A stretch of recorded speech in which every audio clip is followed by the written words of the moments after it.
हरि ओम. अनुभव कथन आहे राजसिंह आंबरे, वरळी गाव. ते असं म्हणतात, श्रद्धावानांचा नेहमी एक अतूट विश्वास असतो. कुठेही, कधीही आणि कुठल्याही परिस्थितीत आम्ही एकटे नसतो. प्रत्येक ठिकाणी आमचे सद्गुरू अनिरुद्ध बापू आमच्यासोबत असतातच, हा त्यांचा दृढ विश्वास असतो व तो विश्वास नेहमीच सार्थक ठरतो. सदैव पाठीशी उभा सद्गुरू अनिरुद्ध राया. आपल्याला माहिती आहे, आपला हा अनुभवच तसा आहे की विश्वास, आपला जेवढा विश्वास आपल्या सद्गुरूवर, तसा अनुभव आहे हा. ते असं म्हणतात, हरिओम.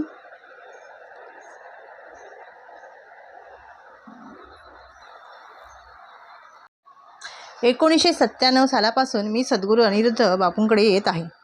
माझे सर्व कुटुंब बापूमेय आहे. आज मी तुम्हाला जो अनुभव सांगतोय, आता आपण त्यांचा अनुभव ऐकूयात. 2003 धनश्र दिवशीची मी नवीन गाडी घेतली. प्रज्ञावीरा माझ्या पत्नी हे ड्रायव्हर ठेवायच्या विरोधात होत्या. ती मला नेहमी सांगत असे, तुम्ही स्वतः गाडी चालवायला शिका. मी तिला म्हटलं, गाडी शिकायला माझ्या हातात वेळ नाही, कारण मी सकाळी 9 ते रात्री 10 पर्यंत कामात असतो. ऑफिसमधून यायला मला उशीर होतो. त्यावर तिचे उत्तर होतंच. ती म्हणाली, सकाळी लवकरची बॅच घ्या, पण गाडी शिका. त्याचप्रमाणे मी सकाळची बॅच घेतली व गाडी शिकलो. मला लायसन्स मिळाले. मला वेळेच्या अभावाने मला गाडीवर हात साफ करता येत नव्हते. मी पत्नीला म्हटले, सध्या महिना 2 महिने आपण ड्रायव्हर ठेवूया. त्याचबरोबर हळूहळू मी एकटा गाडी चालवायला नक्कीच शिकेन. मग माझा ड्रायव्हर सोबत ऑफिसला जाणं सुरू झालं. सगळं व्यवस्थित चाललं होतं. तो वेळ यायला व मला ऑफिसला घेऊन जायचा. मी मार्केटिंग डिपार्टमेंटला असल्याने मला सतत कामानिमित्त बाहेर फिरायला लागते. एक दिवशी मी व माझे सहकारी वरिष्ठ कामानिमित्त माझे गाडीचे संध्याकाळी 5 वाजता वरळी नाक्याला जायचं निघालो. कामाच्या ठिकाणी पोचल्यावर ड्रायव्हरने माझ्या हातात गाडीची चावी देत म्हटलं, मी माझे एक काम करून काही वेळातच येतो. आमची व्हिजिट उत्तम झाली व काम उरकून आम्ही गाडीजवळ गेलो. ड्रायव्हरने अद्यापही आलेला नसल्याने मी त्याला फोन लावला. तो माझा फोनही उचलत नव्हता. आम्ही वाट बघत गाडीजवळ उभे होतो. माझ्या सहकारी मित्रांना माहीत होतं की मी एक बापू भक्त आहे. तो मला म्हणाले, आंबरे, आता एकच काम करा, बापूंचे नाव घेऊन तुम्ही गाडी सुरू करा. माझ्याकडे लायसन असल्याने तरी मी गाडीवर अद्यापही हात साफ केला नव्हते. संध्याकाळची वेळ होती. वरळी नाका ते अंधेरी भरपूर ट्रॅफिक असणार हे मला माहीत होतं.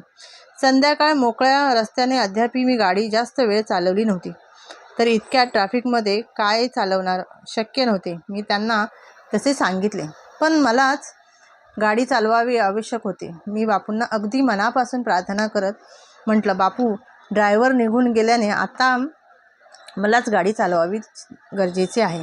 पण माझ्याकडे फक्त लायसन आहे, गाडी चालवण्याची अजिबात सवय नाही. तेव्हा तुम्हीच काय ते बघा.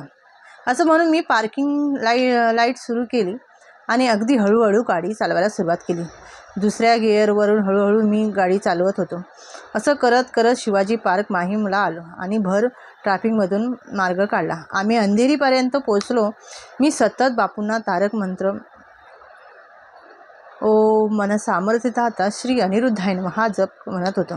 गाडीच्या दोन्ही आरशांमध्ये बघत बघत मी गाडी चालवत होतो. बाजूचा ट्रक किंवा बस आली की मी कापरे भरायचे. आम्ही रात्री 8 वाजता मरोळला पोचलो. तिथे पुन्हा एक व्हिजिट झाली. नंतर आम्हाला बोरिवली गाठायचे होते. आरे कॉलनीच्या रस्त्यावर तर लाईट्सही नव्हत्या. तिसरा गिअर टाकायची माझ्यात हिंमत नव्हती.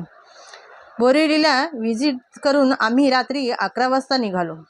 माझे वरिष्ठ बोरिवलीला उतरले व मी आणि माझे सहकारी मित्र पुढे निघालो. मी बापूंना प्रार्थना केली, बापू, आता आपण घरापर्यंत सुखरूप जायचं आहे. इथपर्यंत प्रवास तुम्हीच करून घेतला, आता घरी तुम्हीच घेऊन चला. बोरिवलीचा हायवे पकडला आणि मी आणि माझे मित्र म्हणाले, आंबरे, आता रस्ता पूर्ण मोकळा आहे, तेव्हा टाका तिसरा किंवा चौथा गिअर आणि बिनधास्त वेगाने गाडी चालवा. बापू आहेत तुमच्याबरोबर. मला खात्री होती की अगदी 108% बापू माझ्याबरोबर आहेतच, म्हणूनच मी इथपर्यंत पोचलो होतो.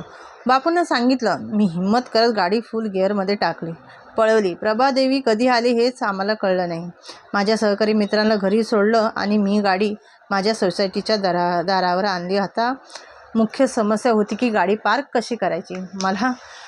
कारण मला माझ्या गाडी जागेवर लावता आली पाहिजे. मला अशी उशीर असल्याने सर्व गाड्या आपापल्या पार्किंगमध्ये लॉटमध्ये उभ्या होत्या.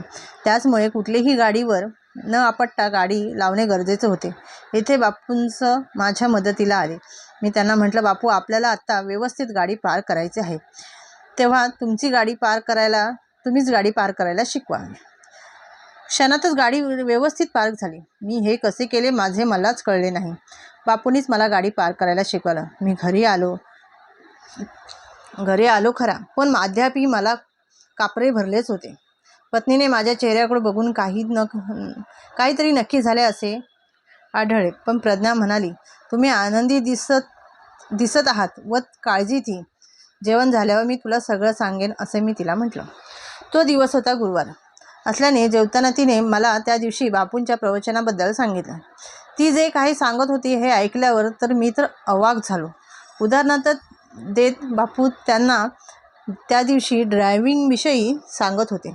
सगळ्यात शेवटी ते म्हणाले, प्रत्येकाला वाटतं की तोच ड्रायव्हिंग करत असतो व एकटाच असतो, पण त्यांना माहीत नसतं की तो जो कोणी आहे, ज्याला तुम्ही सद्गुरू मानता, तो तुमच्या बाजूला बसलेला असतो. हे ऐकल्याच माझ्या तोंडातला घास तसाच अडकला.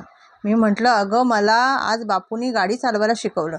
संध्याकाळी 7 ते रात्री 11पर्यंत बापूंनी मला कसं गाडी चालवायला शिकवलं, हे सुखरूप घरी आणलं. हा किस्सा मी तिला सांगितला.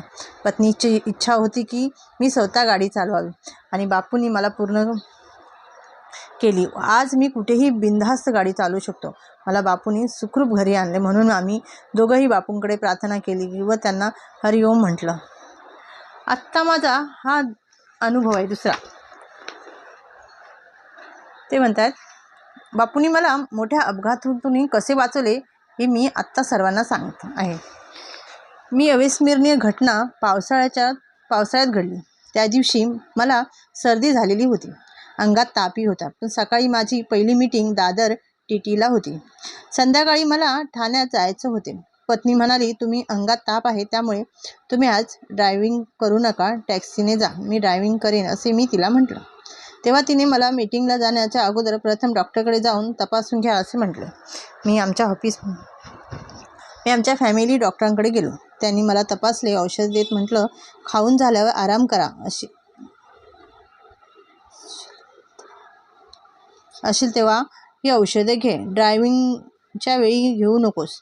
त्यानंतर 11:30 वाजता मी प्रथम दादरला मीटिंगच्या ठिकाणी गेलो. त्यानंतर 5 वाजता मला दुसऱ्या मीटिंगला ठाण्याला जायचं होतं. मी विचार केला की मधल्या वेळेत आपण औषधं घेऊ शकतो. त्याचप्रमाणे मी कॉफी आणि सँडविच घेतलं व औषधे घेतली.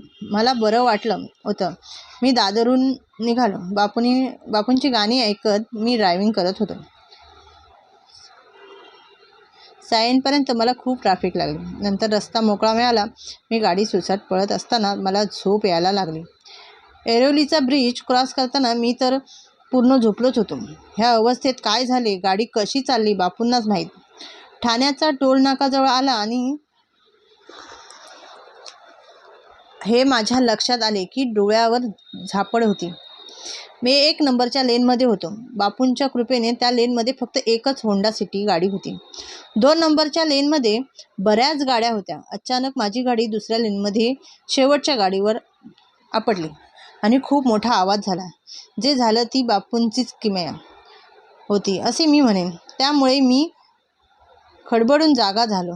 डोळे उघडते माझ्या लक्षात आले की माझ्या पुढे असलेल्या नव्या कोऱ्या करकरीत होंडा सिटीवर मी आपटणार होतो. पण त्याऐवजी मी एक दुसऱ्या लेनमध्ये जाऊन शेवटच्या गाडीवर आपटलो. तो प्रसंग बघून मला दरदरून घाम फुटला. मला पुसट आठवते की मी त्या गलनीच्या अवस्थेत मी मोठ्याने बापूंना हाक मारली. बापू, गाडी थांबू दे, गाडी थांबू दे, असे म्हणत मी ब्रेकवर पाय टाकला. आश्चर्य, ब्रेक हा उभाच राहिला. मी स्टेअरिंगवर झोपून डोळे उघडे तर गाडी थांबली होती. गाडीतला बापूंचा फोटो हा माझ्या मांडीवर पडला होता.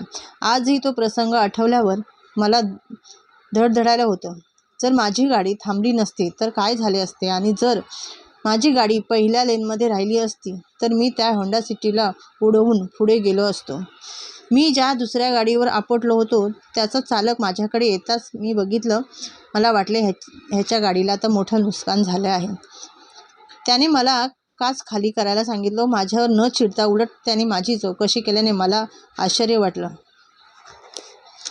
सिग्नल सुरू झाला. होंडा सिटी पुढे व मी हळूहळू माझ्या मीटिंगला पोचलो. नंतर मी गाडीत अर्धा तास नुसताच बसून विचार करत होतो, हे कसं काय झालं, मी ह्यातून कसा वाचलो. मी त्यांना होंडा सिटीला उडवलं असतं तर कदाचित मोठा अपघात झाला असता. अजूनही मला त्या प्रत्येक वाढदिवसाला हा अनुभव आठवतो. मी बापूंना अंबज्ञ म्हणतो की बापूंना माझी प्रार्थना आहे, बापू, आजपर्यंत जे काही तू दिलंयस ते खूप मोठं आहे, व आज तुझ्या व सर्व श्रद्धावानांना जे काही देत आहेस त्या वैभवाचा मी एक भाग आहे, ह्याचा मला अभिमान आहे.